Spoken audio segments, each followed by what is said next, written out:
જય શ્રી કૃષ્ણ વિદ્યાર્થી મિત્રો। તો પાંચ સૃષ્ટિ વર્ગીકરણની અંદર પહેલો સમુદાય અથવા તો પહેલી સૃષ્ટિ છે એ મોનેરા સૃષ્ટિ વિશે આપણે અભ્યાસ કર્યો કે એક કોષી સજીવો મૂળભૂત રીતે અને બેક્ટેરિયાઓનો અથવા તો સૂક્ષ્મ જીવોનો જ સમૂહ જેને કહી શકાય એવો સમૂહ અને વધારે પ્રમાણમાં વિવિધતા ધરાવતો સમૂહ અને મોટા ભાગના વિવિધતા ધરાવતા બેક્ટેરિયા જેવા કે આર્કીબેક્ટેરિયા, યુબેક્ટેરિયા, માઇકોપ્લાઝ્મા વગેરેને આપણે મોનેરા સૃષ્ટિની અંદર જોયા। ત્યાર પછીનો આપણે વાત કરી હતી એમ કે મોનેરા, પ્રોટિસ્ટા, ફૂગ, વનસ્પતિ અને પ્રાણી સૃષ્ટિ એમ ત્યાર પછીનો સમુદાય અથવા તો ત્યાર પછીની સૃષ્ટિ આપણે ભણવાની છે પ્રાણી સૃષ્ટિ કે ત્યાર પછીની સૃષ્ટિ આપણે ભણવાની છે પ્રોટિસ્ટા સૃષ્ટિ। બરાબર, જેમ આપણે મોનેરાનો આગળના લેક્ચરની અંદર અભ્યાસ કર્યો એમ પ્રોટિસ્ટા સૃષ્ટિની અંદર પણ ક્રાઇસોફાઇટ્સ, ડાયનોફ્લેજેલેટ્સ અથવા તો સ્લાઇમ મોડ હોય, યુગ્લિનોઇડ્સ હોય અને પ્રજીવો હોય વગેરે જેવા સજીવોનો અભ્યાસ આપણે આ બીજી સૃષ્ટિ એટલે કે પ્રોટિસ્ટાની અંદર કરશું। તો આપણું જે ચેપ્ટર ચાલુ છે એ 11 સાયન્સ બાયોલોજીનું બીજું ચેપ્ટર છે જૈવિક વર્ગીકરણ। બીજું ચેપ્ટર છે જૈવિક વર્ગીકરણ। બરાબર, જૈવિક વર્ગીકરણ નામના બીજા ચેપ્ટરની અંદર આપણે સૌપ્રથમ ઇન્ટ્રોડક્શનની વાત કરી હતી। ત્યાર પછી મોનેરા સૃષ્ટિ ભણવા માટે બે અલગ અલગ લેક્ચર દ્વારા વિવિધ એના બેક્ટેરિયાની કેરેક્ટરિસ્ટિક્સ સાથે મોનેરા સૃષ્ટિ આપણે ભણ્યા। હવે આજે આપણે ચાલુ કરવા જઈ રહ્યા છીએ બીજી સૃષ્ટિ એટલે કે પ્રોટિસ્ટા સૃષ્ટિ। બીજી સૃષ્ટિ ભણવાના છીએ। પાંચ સૃષ્ટિય વર્ગીકરણ જે છે 5 કિંગડમ ક્લાસિફિકેશન એની બીજી સૃષ્ટિ આપણે ભણવાના છીએ પ્રોટિસ્ટા સૃષ્ટિ। શું કહેવાશે? પ્રોટિસ્ટા। પ્રોટિસ્ટા સૃષ્ટિ। બરાબર, પ્રોટિસ્ટા સૃષ્ટિ। હવે પ્રોટિસ્ટા સૃષ્ટિ મુખ્યત્વે પ્રોટિસ્ટા સૃષ્ટિને અન્ય નામે આદિ જીવો કહેવાય છે। આદિ એટલે પુરાણું। બરાબર, આદિ જીવો તરીકે પ્રોટિસ્ટા સૃષ્ટિને ઓળખવામાં આવે છે। તો પ્રોટિસ્ટા સૃષ્ટિને કયા નામે ઓળખાય છે?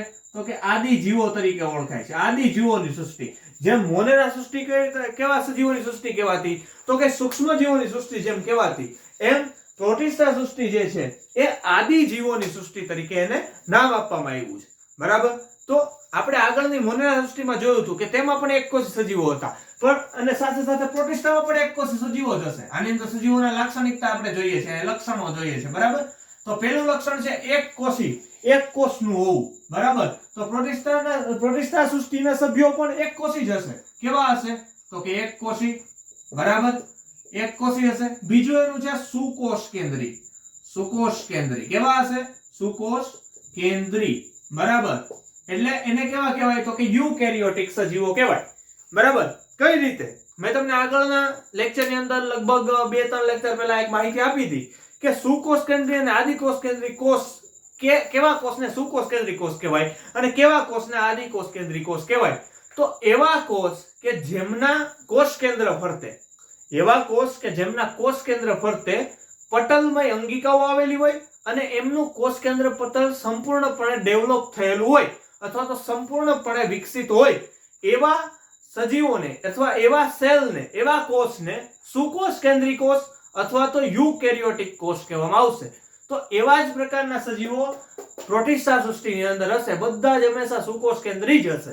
બરાબર, અને આદિકોષ કેન્દ્રી કોને કહેવાય? તો કે જેનું ન્યુક્લિયસ પ્રિમિટિવ પ્રકારનું હોય। પ્રિમિટિવ એટલે જેમ આપણે નવજાત બાળકને જોઈએ કે જેની પાસે બધી જ રચનાઓ ડેવલપ થયેલી હોય નહીં। બરાબર, એવી જ રીતે આ સેલના કોષ કેન્દ્ર પાસે પ્રિમિટિવ હોય ને બાળક, એમ આનું કોષ કેન્દ્ર પ્રિમિટિવ હોય કે એની આજુબાજુ પટલમય અંગિકાઓ કે પછી કોષ કેન્દ્ર પટલ સારી રીતે ડેવલપ થયેલું હોય નહીં। એવા કોષને, એવા સેલને કહેવાય પ્રોકેરિયોટિક સેલ અથવા તો આદિકોષ કેન્દ્રી કોષ। બરાબર, આ હું તમને ડિફરન્સ સાથોસાથ કહી દીધો। તો પ્રોટિસ્ટા સૃષ્ટિની અંદર કેવા સૂક્ષ્મ જીવો હશે અથવા તો કેવા સજીવો હશે? તો કે એકકોષી સજીવો હશે, પછી સુકોષ કેન્દ્રી કોષ ધરાવતા હશે। બરાબર, અને પ્રોટિસ્ટા સૃષ્ટિની જેમ આપણે મોનેરામાં જોયા હતા યુબેક્ટેરિયા, આર્કીબેક્ટેરિયા અને માઇકોપ્લાઝ્મા એમ આપણે પ્રોટિસ્ટા સૃષ્ટિની અંદર ભણવાના છે।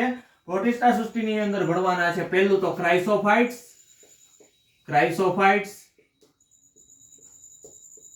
પછી ડાયનોફ્લેજેલેટ્સ,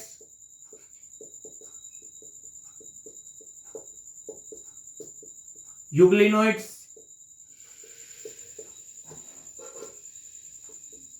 અને સ્લાઇમ મોલ્ડ। અને છેલ્લું સૂક્ષ્મજીવ આપણે ભણવાનું છે પ્રજીવો, બરાબર, એટલે કે પ્રોટોઝોઆ. તો આગળના જેમ સમુદાયની અંદર, આગળની સૃષ્ટિની અંદર આપણે વિવિધ 3 બેક્ટેરિયા વિશે અભ્યાસ કર્યો હતો. આ લેક્ચરની અંદર અથવા તો આ સૃષ્ટિની અંદર આપણે વિવિધ 5 પ્રકારના બેક્ટેરિયા વિશે અભ્યાસ કરશું, જેમાં ક્રાઇસોફાઇટ્સ હોય, ડ્રાઇનોફ્લિજેલેટ્સ હોય, યુગ્લિનોઇડ્સ હોય, સ્લાઇમોઇડ્સ હોય, અને આપણું લાસ્ટ ને ફેવરિટ એક અલગ ટોપિક તરીકે પણ લઈ શકાય એવું છે પ્રોટોઝોઆ, એટલે કે પ્રજીવો, બરાબર. તો હવે આ સજીવો જે હશે એ કેવા હશે? આપણે આગળમાં વાત કરી તેમ, પણ આના પ્રોટિસ્ટા સૃષ્ટિના સજીવો હશે એ ક્યાં રહેતા હશે મોટે ભાગે? એ પ્રશ્ન થાય કે પ્રોટિસ્ટા સૃષ્ટિના સભ્યો મોટે ભાગે ક્યાં રહેતા હશે? તો કે પ્રાથમિક રીતે જલજ પ્રકારની વનસ્પતિ અથવા તો પ્રાથમિક રીતે જલજ પ્રકારના સજીવો છે પ્રોટિસ્ટા. પ્રોટિસ્ટા પ્રકારના સજીવો કેવા છે?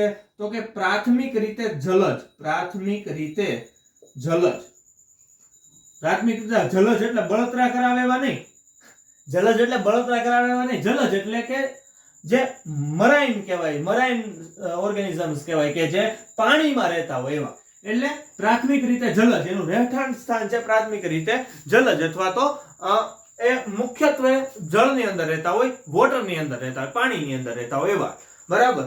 તો હવે આમના લક્ષણો ક્યાં ક્યાં થાય? આપણે લક્ષણોના 2 લક્ષણો તો અહીં જોયા હતા, પણ આમ લક્ષણો તરીકે જોવું હોય, પ્રોટિસ્ટા સૃષ્ટિના લક્ષણો જોવા હોય, લક્ષણો તો કેવા લક્ષણો આપણે કહી શકીએ? લક્ષણો જોવા હોય મારે તો કેવા લક્ષણો કહી શકીશું?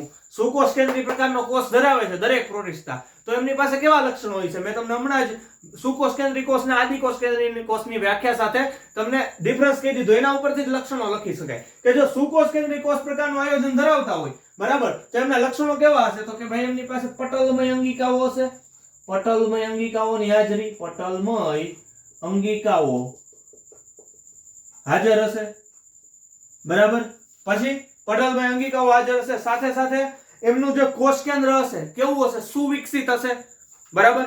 કઈ રીતે સુવિકસિત હશે? કે કોષ કેન્દ્ર ફરતે, કોષ કેન્દ્રની ફરતે કોષ કેન્દ્ર પટલ સંપૂર્ણપણે ડેવલપ થયેલું અથવા તો સંપૂર્ણપણે વિકસિત થયેલું હશે, બરાબર. તો આમનું કોષ કેન્દ્ર કેવું હશે? સુવિકસિત, સુવિકસિત કોષ કેન્દ્ર. મેં એકદમ ટૂંકમાં લખ્યું છે કોષ કેન્દ્ર, અક્ષર સંપૂર્ણપણે સારા જ કર્યા છે. તો કેવા કેવા લક્ષણો હશે? પહેલું લક્ષણ, સુકોષ કેન્દ્રી કોષ ઉપરથી આપણે લક્ષણ તારવી શકીએ કે એમની પાસે પટલમય અંગિકાઓ હશે, બરાબર, અને એમના કોષ કેન્દ્ર ફરતે કોષ કેન્દ્ર પટલનું આવરણ સારું એવું ડેવલપ થયેલું હશે, અને સાથે સાથે આ સજીવો કેવા હશે? તો કે ચલિત હશે. આગળના મોનેરાની અંદર આપણે જોયું તો ચલિત હતા તો શું ધરાવતા હતા? હલનચલન. હું ચલિત છું, તમે ચલિત છો, બરાબર. ચલિત એટલે એક જગ્યાએથી બીજી જગ્યાએ પોતાનું સ્થાન જાતે બદલી શકે એવા સજીવો, બરાબર. વૃક્ષો ચલિત છે? તો કે નહીં, વૃક્ષો ચલિત નથી, પણ આપણે ચલિત છીએ. તો આપણે ચલનપણા માટે શું છે આપણી પાસે? તો કે હાથ છે, પગ છે, બરાબર. એવી રીતે મોનેરા સૃષ્ટિના સભ્યો પાસે શું હતું? આગળ આપણે જે સૃષ્ટિ ભણ્યા મોનેરા સૃષ્ટિના સભ્યો પાસે, તો કે એમની પાસે ફ્લેજેલા હતી, એ કશા હતી કે જે બધા સજીવો ચલિત નહોતા મોનેરા સૃષ્ટિના, બરાબર. અમુક સજીવો ચલિત હતા, તો ચલિત હતા એમની પાસે કશા હતી જે એક જગ્યાએથી બીજી જગ્યાએ એમને સ્થાન બદલવા માટે મદદરૂપ થઈ શકે, બરાબર. તો આ સૃષ્ટિના જે સભ્યો છે ને, પ્રોટિસ્ટા સૃષ્ટિના સભ્યો, એ પણ ચલિત હશે, ઘણા બધા સભ્યો ચલિત હશે. તો ચલિત હોય, બરાબર, ચલિત એટલે કે મોટાઈ. જો ચલિત હોય, બરાબર, ચલિત હોય તો શું ધરાવશે? કાં તો કશા ધરાવશે, કશા દ્વારા, અથવા પક્ષમો ધરાવશે, બરાબર. કશા ધરાવતા હશે અને કાં તો પક્ષમો ધરાવતા હશે. કશાને આપણે શું કહીએ છીએ? તો કે ફ્લેજેલા, અને પક્ષમોને કહીએ છીએ સિલિયા, બરાબર. સિલિયા અથવા ફ્લેજેલા ધરાવતા હોય. મોટે ભાગે કશાધારી પ્રાણીઓ હોય અથવા તો પક્ષમો ધરાવતા હોય આ બધા, બરાબર છે. તો આપણે આના બેઝિક લક્ષણો જે જોઈએ છીએ, એ બેઝિક લક્ષણોની અંદર આપણે 3 લક્ષણ જોયા કે પટલમય અંગિકાઓ ધરાવતા હોય, સુવિકસિત કોષ કેન્દ્ર હોય, અને ચલિત હોય તો એમની પાસે કાં તો કશા હશે અને કાં તો શું હશે?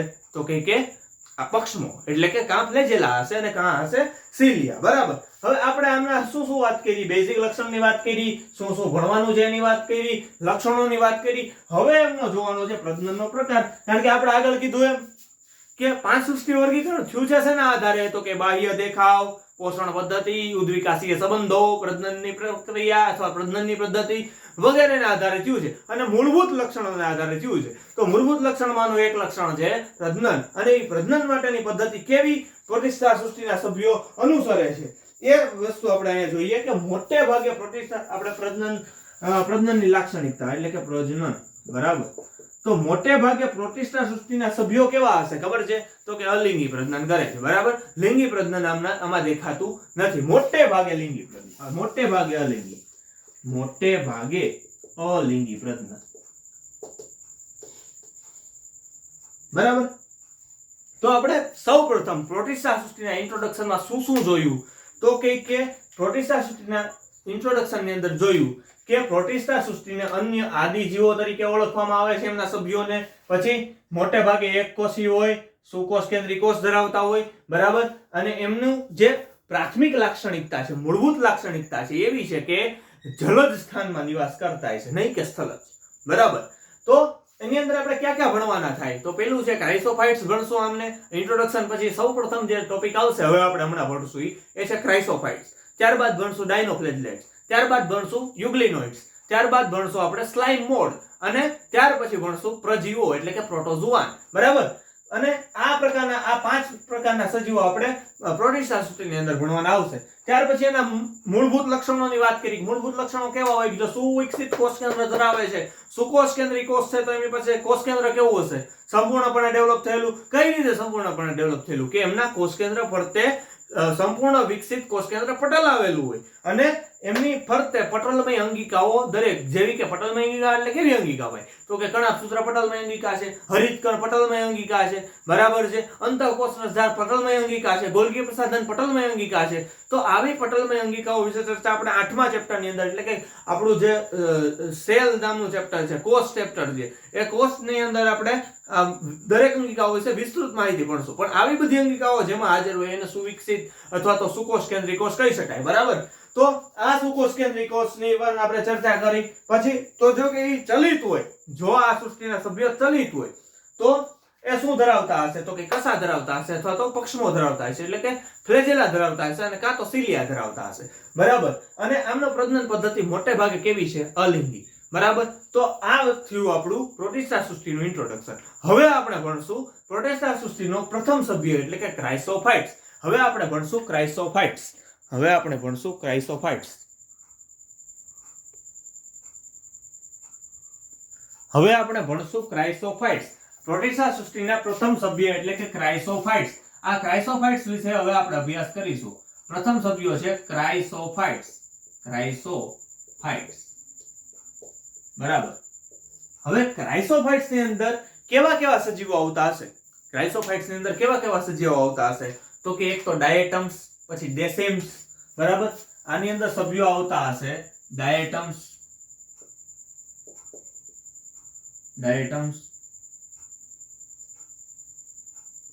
પછી ડેસિમ્સ, બરાબર. હવે ડેસિમ્સ એટલે શું? તો કે સોનેરી લીલ, સોનેરી કલરની લીલ હોય એને ડેસિમ્સ કહેવાય, બરાબર. ડેસિમ્સ સરખું નથી લખાણું, આપણે સરખું લખી દઈએ. ડેસિમ્સ એટલે કે સોનેરી લીલ, બરાબર.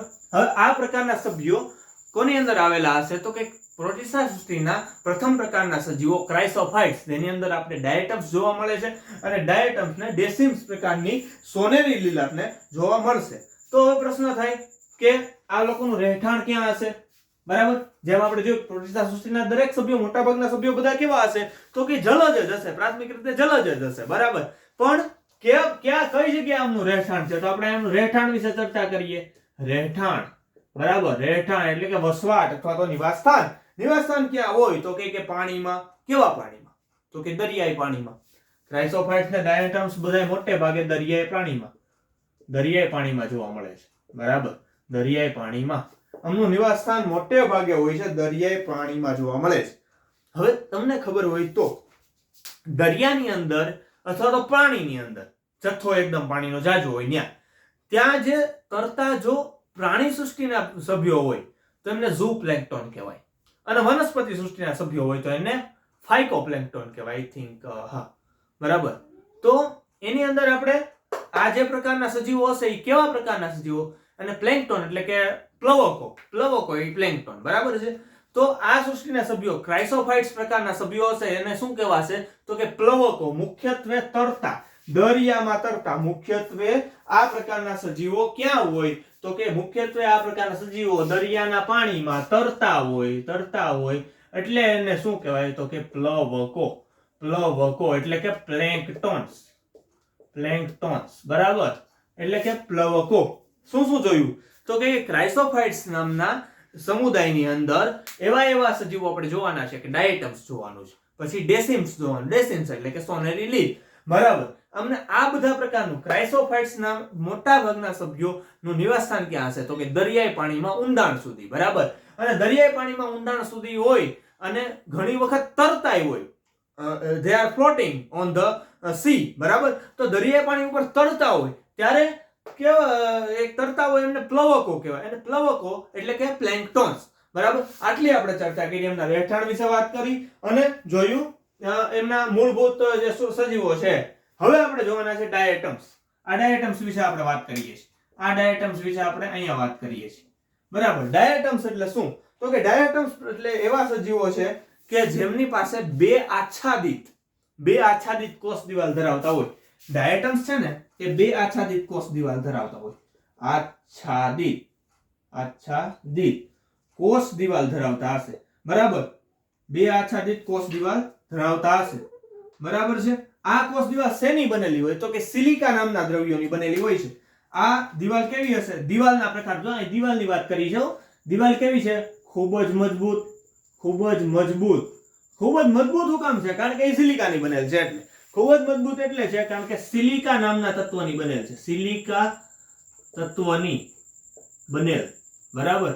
સિલિકા તત્વની બનેલ ખૂબ જ મજબૂત કોષ દિવાલ કોની પાસે હોય છે? તો કે ડાયટમ્સ નામના સજીવો પાસે સિલિકામાંથી બનેલ અને ખૂબ જ મજબૂત આચ્છાદિત બે કોષ દિવાલથી બનાવેલું આખું માળખા જેવી વસ્તુ હોય છે.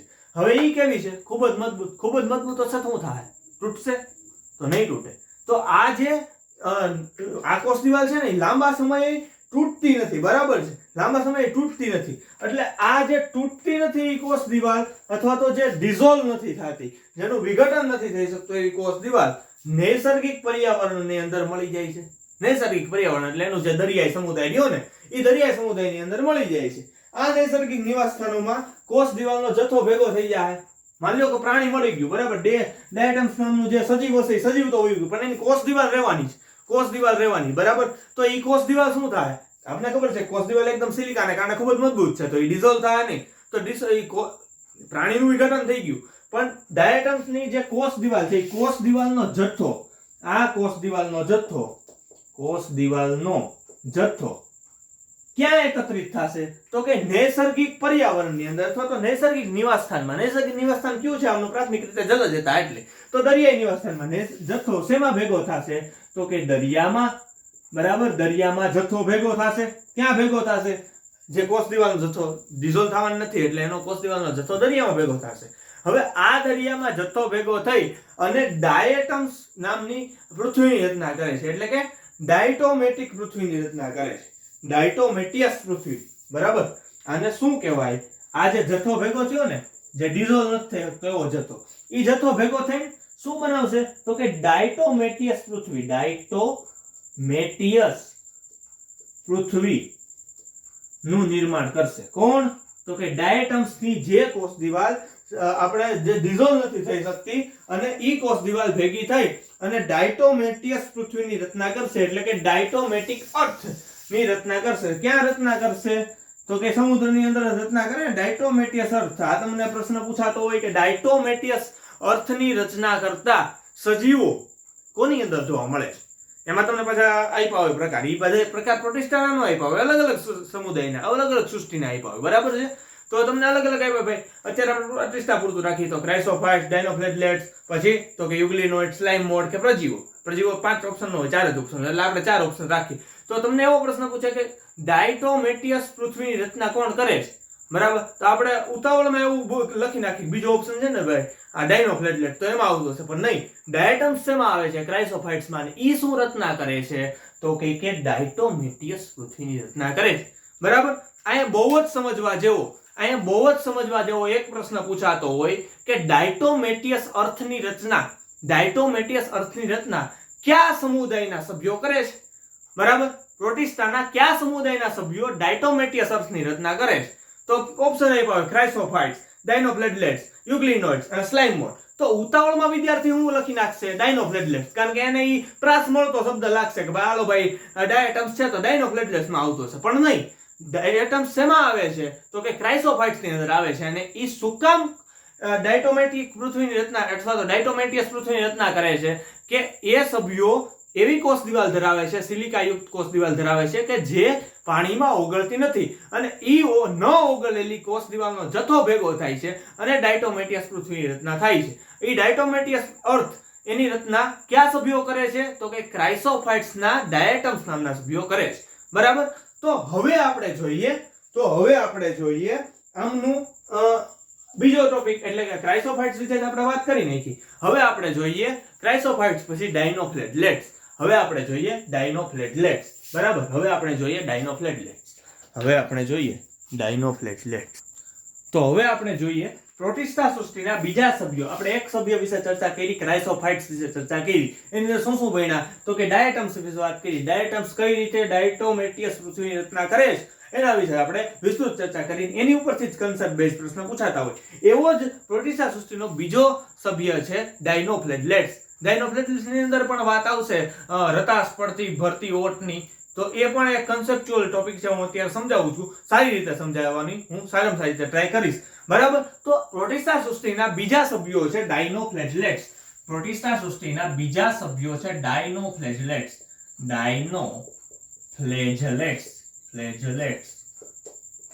બરાબર. પ્રોટિસ્ટા સૃષ્ટિના બીજા સભ્યો છે ડાયનોફ્લેજેલેટ્સ. હવે આપને ખબર છે કે પ્રોટિસ્ટા સૃષ્ટિના દરેક સભ્યો હશે જલજ જ.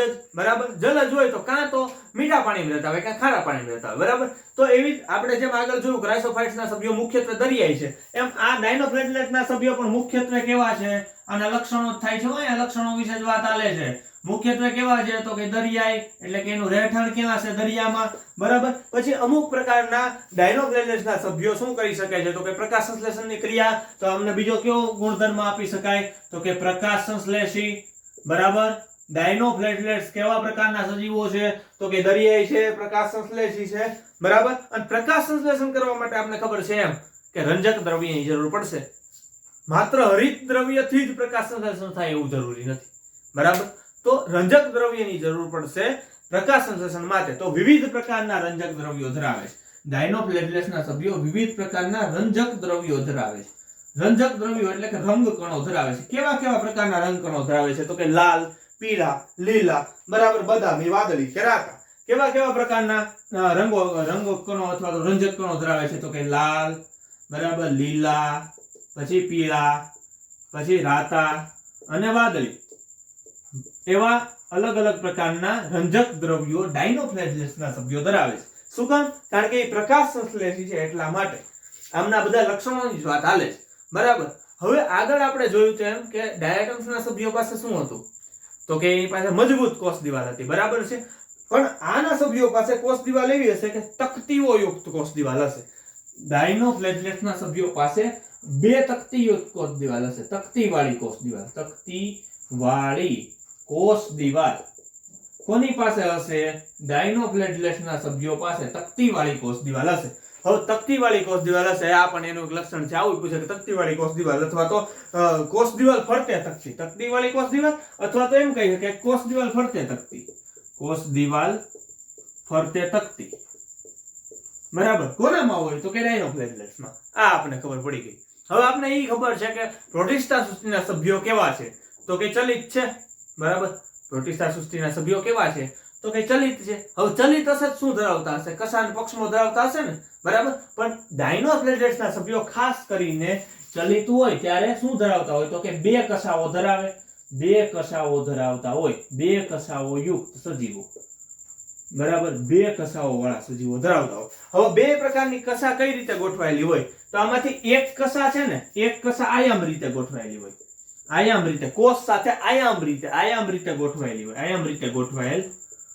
આયામ રીતે અને બીજી કક્ષા છે ને, એક કક્ષા આયામ રીતે, બીજી કક્ષા કઈ રીતે ગોઠવાયેલી, તો કે જે આ બે તકતી વાળી છે ને, તકતી વાળી કોષ દિવાલ, એ બે તકતીની વચ્ચેથી નીકળેલી કોષ દિવાલ હોય, બરાબર. તો બીજી કોષ દિવાલ ક્યાં હોય? બે તકતીની વચ્ચે, બે તકતીની વચ્ચે, બરાબર. આટલી વાત થઈ. ચાલો, ઓકે. શું શું જોયું? તો કે ડાયનોફ્લેટલેટ્સના દરેક સભ્યો કેવા છે? તો કે મુખ્યત્વે દરિયાઈ છે, પ્રકાશ સંશ્લેષી છે, અલગ અલગ પ્રકારના રંજક દ્રવ્યો ધરાવે છે. કેવા કેવા રંજક દ્રવ્યો ધરાવતા હોય? તો કે લાલ, લીલા, પીળા, રાતા, વાદળી, બરાબર છે, અને વગેરે જેવા રંજક દ્રવ્યો ધરાવતા હોય. પછી કોષ દિવાલ કેવી છે? તો કે તકતીયુક્ત કોષ દિવાલ છે, તકતીઓ વાળી કોષ દિવાલ છે. આ તકતીઓ વાળી કોષ દિવાલથી શું થશે? આ તકતીઓ વાળી કોષ દિવાલથી શું થશે? કે ભાઈ એવી રીતના કંઈક થશે કે જે બે કસાઓ હોય એમાંથી એક કસા આયામ રીતે ગોઠવાયેલી હોય, બીજી કસા બે તકતીઓ વચ્ચે ગોઠવાયેલી હોય, બરાબર. અને હવે આપણે જોઈએ કે અમુક જેની પાસે લાલ કલરનું રંજક દ્રવ્ય હોય, જેમની પાસે લાલ રંગનું રંજક દ્રવ્ય ધરાવતા હોય, એવા લાલ રંગના રંજક દ્રવ્ય ધરાવતા સજીવોને કેવા છે? ગોનિયાલેક્સ. ગોનિયાલેક્સ. કેવા સજીવોને કેવા છે? તો કે લાલ રંગનું રંજક દ્રવ્ય ધરાવતા હોય ને એ સજીવોને કહેવામાં આવશે ગોનિયાલેક્સ, બરાબર. ગોનિયાલેક્સ.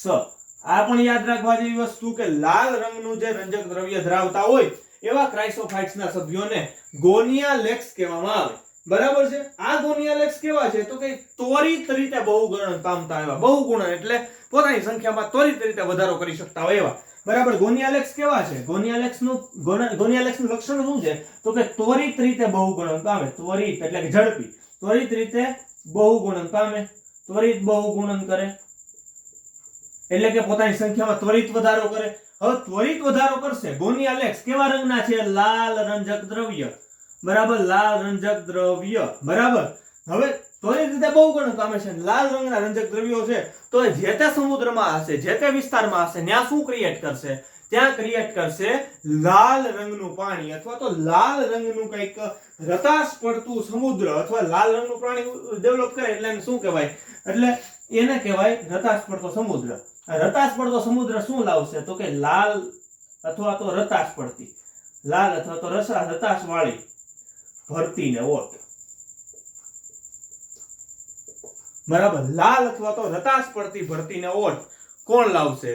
તો કે ડાયનોફ્લેટલેટ્સના એ સભ્યો કે જેમની પાસે લાલ રંગનું રંજક દ્રવ્ય છે એ સભ્યોને કહેવાય છે ગોનિયાલેક્સ. અને ગોનિયાલેક્સ ત્વરિત રીતે બહુગુણન પામે છે, એકદમ પોતાના સંખ્યામાં વધારો કરે છે. પરિણામે જે પાણીમાં હશે ત્યાં એકદમ લાલ રંગનું વાતાવરણ ઊભું કરી દેશે, બરાબર. એને લાલ રંગની ભરતી અને ઓટ તરીકે ઓળખવામાં આવે છે. અને આ પ્રકારના સજીવો જે આવું લાલ રંગનું રંજક દ્રવ્ય ધરાવે એ એક પ્રકારનું શું ઉત્પન્ન કરે છે? તો કે વેનમસ છે, એટલે કે વિષ ઉત્પન્ન કરે છે, વિષ ઉત્પન્ન કરે. અને આ વિષ કોને નુકસાનકારક છે? તો કે માછલીઓને મારે, માછલીઓને નુકસાન કરે, બરાબર. તો અહીંયા પણ એક આઈએમપી યાદ રાખવા જેવી વાત. અહીંયા તમને એવો પ્રશ્ન, તો અહીંયા પણ એક આઈએમપી અને યાદ રાખવા જેવી વાત એ થઈ ગઈ કે એવો પ્રશ્ન પૂછાશે કે કયા સૃષ્ટિના સભ્યો તો પ્રોટિસ્ટા સૃષ્ટિના કયા સભ્યો એ લાલ રંગની ભરતી ઓટ લાવવા માટે જવાબદાર છે, બરાબર. અહીંયા એવો તમને પ્રશ્ન પૂછાશે તો આ જે બીજો ટોપિક છે આપણો ડાયનોફ્લેટલેટ્સ, એની અંદર યાદ રાખવા જેવું કન્સેપ્ચ્યુઅલ વાત એ છે કે અહીંયા એવો તમને નીટ બેઝ એવો પ્રશ્ન પૂછાઈ શકે કે પ્રોટિસ્ટા સૃષ્ટિના કયા સભ્યો લાલ રંગની ભરતીને ઓટ લાવવા માટે જવાબદાર છે? તો એ સભ્યો ડાયનોફ્લેટલેટ્સના ગોનિયાલેક્સ નામના સભ્યો છે કે જે લાલ રંગની ભરતીને ઓટ લાવવા માટે જવાબદાર છે. શું કામ? એમની પાસે લાલ કલરનું રંજક દ્રવ્ય છે એટલા માટે, બરાબર. તો આપણે આજના લેક્ચરમાં જોયું પ્રોટિસ્ટા વિશેનો બેઝિક અભ્યાસ કર્યો, પ્રોટિસ્ટા સૃષ્ટિના સામાન્ય લક્ષણો જોયા, પ્રજનન પદ્ધતિ જોઈ, કયા કયા સજીવો ભણવાના છે જોયું. ત્યાર પછી પ્રોટિસ્ટા સૃષ્ટિના પ્રથમ સભ્ય એટલે કે ક્રાઇસોફાઇટ્સ જોયા, જેની અંદર આપણે ડાયટમ્સ વિશે વિસ્તૃતમાં વાત કરી, બરાબર. ત્યાર પછી બીજા સભ્યો જોયા ડાયનોફ્લેટલેટ્સ. ડાયનોફ્લેટલેટ્સની અંદર આપણે ગોનિયાલેક્સ વિશે એટલે કે લાલ રંગનું રંજક દ્રવ્ય ધરાવતા હોય એવા સજીવ વિશે આપણે વિસ્તૃતમાં વાત કરી. પહેલામાં શું વાત કરી હતી? તો કે જે ડાયટોમેટિયસ પૃથ્વીની રચના કરે છે અને લાલ રંગની ભરતીને ઓટ માટે જવાબદાર છે, લાલ રંગની એટલે તો રતાશ પડતી ભરતી ઓટ માટે જવાબદાર છે, એ વાત કરી આપણે ડાયનોફ્લેટલેટ્સમાં, બરાબર. તો આજના લેક્ચરની અંદર આપણે પ્રોટિસ્ટા સૃષ્ટિના પ્રથમ બે સભ્યો અને ઇન્ટ્રોડક્શન જોયું, બરાબર. આવતા લેક્ચરની અંદર આપણે પ્રોટિસ્ટા સૃષ્ટિના અન્ય સભ્યો એટલે કે યુગ્લિનોઇડ્સ, સ્લાઇમોડ અને પ્રજીવો વિશે વિસ્તૃતમાં ચર્ચા કરીશું. આ વિડીયો તમે સારી રીતે સમજી શકો અને નવું યાદ રાખી શકો એવી આશા સાથે થેન્ક યુ.